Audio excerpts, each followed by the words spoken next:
Everyone, आज के इस वीडियो में हम सॉल्व करेंगे एनसीईआरटी क्लास 9 का एक्सरसाइज 3.1। इस एक्सरसाइज में दो क्वेश्चन है। एग्जाम पॉइंट ऑफ व्यू से दोनों ही क्वेश्चन इंपॉर्टेंट नहीं है, बट फिर भी हमें इन्हें सॉल्व करना आना चाहिए ताकि आपको कभी जरूरत पड़े तो आप इस तरह से सॉल्व कर सके। क्वेश्चन नंबर 1 को देखते हैं हम। How will you describe the position of table lamp on your study table to another person. ठीक है, क्वेश्चन क्या है, मान लीजिए ये आपका एक स्टडी टेबल है, इसमें यहाँ पे टेबल लैंप रखा है, तो इसकी पोजीशन, एग्जैक्ट पोजीशन आप किसी और को कैसे बताएंगे।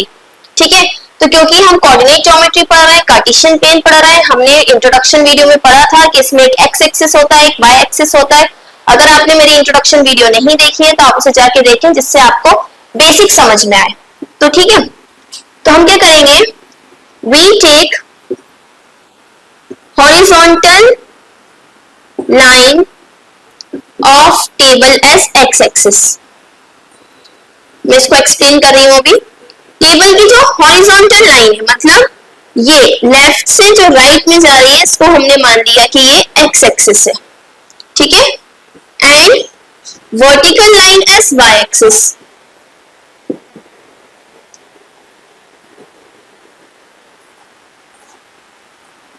वर्टिकल लाइन को मैंने क्या मान लिया कि ये जो लाइन जा रही है ये वाई एक्सिस है, तो ये क्या हो गया, ओरिजिन।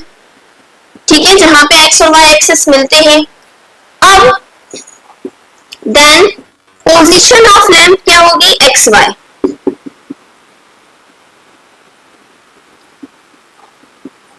ठीक है, पोजीशन ऑफ लैंप क्या हो जाएगी, इसका एक्स से डिस्टेंस और वाई से। तो देखिए यहां से अगर हम देखें तो ये कितना दूर है, और यहां से देखें, अगर मैं इसको मान लूं कि यहां से यहां तक की दूरी 10 मीटर है। ठीक है, तो ये पॉइंट एक्स एक्सिस का क्या आ गया, 10, और वाई का अगर मैं मान लूं कि यहां से यहां तक की दूरी 5 मीटर है, तो ये क्या आ गया, 5। यही इसकी पोजीशन हो गई। ठीक है, ये हमने मानी है, आप कुछ भी मान सकते हैं, हो सकता है आपके बुक में अलग आंसर आ रहा हो, आपके टीचर का अलग आंसर आ रहा हो, क्योंकि हमें एग्जैक्ट पॉइंट्स नहीं दिए हैं, तो ये हमने अपनी तरफ से मान के इसको एक्सप्लेन कर दिया है। Okay friends, moving on to question number 2। Question number 2 काफी ज्यादा बड़ा है, तो मेरे लिए ये पॉसिबल नहीं है कि मैं इतना बड़ा क्वेश्चन बोर्ड पे लिखूं, साथ में एक्सप्लेन करूं, तो मैं आपके लिए रीड आउट कर देती हूँ। ठीक है, आपके पास अगर बुक हो तो आप बुक में से भी देख सकते हैं। A city has two main roads which cross each other at center of the city. एक सिटी है जिसमें दो मेन रोड्स हैं जो एक दूसरे को क्रॉस करते हैं। ठीक है, क्या कहा, these roads are along north south direction and east west direction. एक नॉर्थ साउथ डायरेक्शन में है और एक ईस्ट वेस्ट। ठीक है, एक रोड ऐसे में है और एक ऐसे में है। ठीक है, all the other streets of the city run parallel to these roads that are 200 meter apart. यानी इसके अलावा जितनी भी स्ट्रीट्स हैं वो इसके पैरेलल जाती हैं। कैसे, ऐसे, जैसे 1 2 3 4 ऐसे ऐसे में 1 2 3 4, मतलब पैरेलल में एक दूसरे को क्रॉस होती है बाकी सारी स्ट्रीट्स। ठीक है, 200 मीटर अपार्ट, यानी इनके बीच का डिस्टेंस कितना है, 200 मीटर। ऐसे में भी और ऐसे में भी, सबके बीच का डिस्टेंस 200 मीटर है।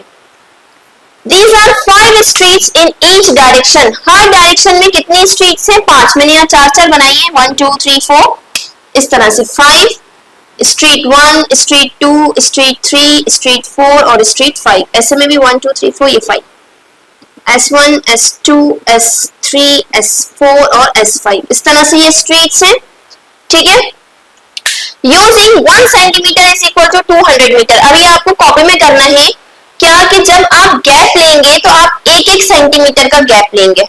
ठीक है, draw model of the city in your notebook. आपको नोटबुक में इसका मॉडल बनाना है। यहाँ पे मैं आपको, क्योंकि ये रफ था, अच्छे से बना के बता देती हूँ। यहाँ पे देखिए, जैसे कि ये हो गया आपका नॉर्थ और ये साउथ डायरेक्शन,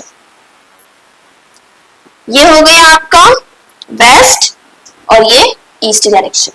अब आपको क्या करना है, यहां से 1 सेंटीमीटर का डिस्टेंस लेना है। ठीक है, 1 सेंटीमीटर, 2 सेंटीमीटर, 3, जितना भी हो रहा हूं, मैं यहाँ थोड़ा दूर दूर ले रही हूँ ताकि आपको दिखे।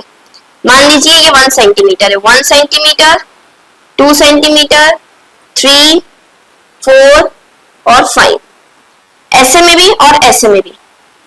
1 2, ज्यादा पास हो गया, 1 2 3 4 5, ठीक है। अब इनसे आप स्ट्रेट लाइंस ड्रॉ कर लीजिएगा। मैं इसको रब कर देती हूँ, अब हमें इसकी जरूरत नहीं है, समझ में आई होप आपको आ गया होगा कि हमें क्या करना है। जब आप स्केल से बनाएंगे तो आपके बिल्कुल स्ट्रेट लाइंस आएंगी, ओके।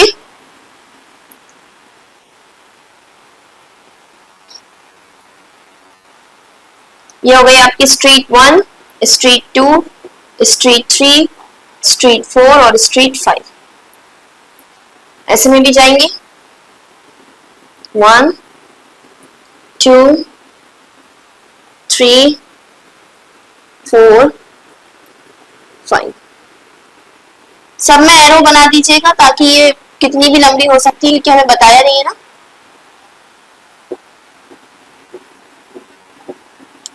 ये भी आ गई आपकी street 1, street 2, street 3, street 4, street 5। ये आपका पूरा मैप बन गया, ठीक है। यहाँ पे ये ध्यान रखिएगा, ये 1 सेंटीमीटर का गैप है। जो आपसे कहा था आपको एक मैप बनाने को, वो आपने बना दिया। इसके आगे भी एक बात कही है, उसे पढ़ेंगे अब हम। There are many cross streets in your model। आपने जब मॉडल बनाया, यहाँ पे आपको बहुत सारी स्ट्रीट्स दिख रही होंगी जो एक दूसरे को क्रॉस कर रही है ना। ये जो पॉइंट्स है यहाँ पर एक दूसरे को टच कर रही है, ठीक है। A particular cross street is made by two streets, one running in north-south direction and other in east-west direction। जहां भी ये क्रॉस स्ट्रीट्स बन रहा है, ये दो स्ट्रीट्स की मदद से बन रहा है, एक नॉर्थ साउथ डायरेक्शन की और एक ईस्ट वेस्ट की। देखिए, जैसे अगर मैं पर्टिकुलर इस पॉइंट की बात करूं, ये क्रॉस स्ट्रीट जो है एक इस डायरेक्शन में है और एक इस डायरेक्शन में है, सही है। हमसे क्या कहा, if second street running in north south direction, north south, north से साउथ में आने वाली सेकेंड स्ट्रीट यानी ये वाली, ठीक है, और fifth in the east west direction यानी ईस्ट से वेस्ट में जाने वाली फिफ्थ स्ट्रीट ये रही, ठीक है। मीट एट सम क्रॉसिंग यानी इन दोनों, ये दोनों कहीं मिल रही हो, तो देखिए दोनों कहां मिल रही हैं, इस पॉइंट पे। तो इस पॉइंट को हम नाम देंगे 2 और 5, ठीक है। समझ में आया आपको? इन्होंने क्या कहा, सेकेंड स्ट्रीट नॉर्थ साउथ की, fifth street west to east की, जहां मिलेंगे उसे हम 2 5 कहेंगे। तो अब हमें 4 और 3 को प्लॉट करना है, 4 और 3, यानी फोर्थ क्या होगी, नॉर्थ साउथ वाली, और 3 क्या होगी, वेस्ट टू ईस्ट वाली। तो देखिए फोर्थ कौन सी कही है, नॉर्थ टू साउथ वाली, ऊपर से नीचे आने वाली फोर्थ, और वेस्ट से ईस्ट में जाने वाली थर्ड यानी ये वाली। इन दोनों को हम देख लेते हैं, ये दोनों कहाँ आके मिल रही हैं, यहाँ पर। तो इसको हम नाम दे देंगे 4 और 3। नेक्स्ट सेम हम बताना है 3 और 4 का, ठीक है। तो 3 और 4 अब नॉर्थ साउथ वाली है, 3 और 4 नॉर्थ साउथ वाली ये रही, ये वाली स्ट्रीट लेना है हमें, और फोर्थ ये वाली, यानी ये दोनों कहाँ जाके मिली, यहाँ पर। तो ये आ गया हमारा 3 4, ठीक है। यही आपका आंसर है, यही आपको इसमें करना था। पहले एक सिटी का मॉडल बनाना था जो हमने बना दिया, उसके बाद हमें 2 पॉइंट्स प्लॉट करने को दिए थे, हमने वो भी प्लॉट कर दिए। आज की वीडियो यहाँ कंप्लीट होती है। फर्स्ट और सेकंड क्वेश्चन में यही था। नेक्स्ट वीडियो 3.2 की बनाएंगे हम। अगर आपको मेरी वीडियो अच्छी लगी हो तो please do like, share and subscribe to my channel. Thank you.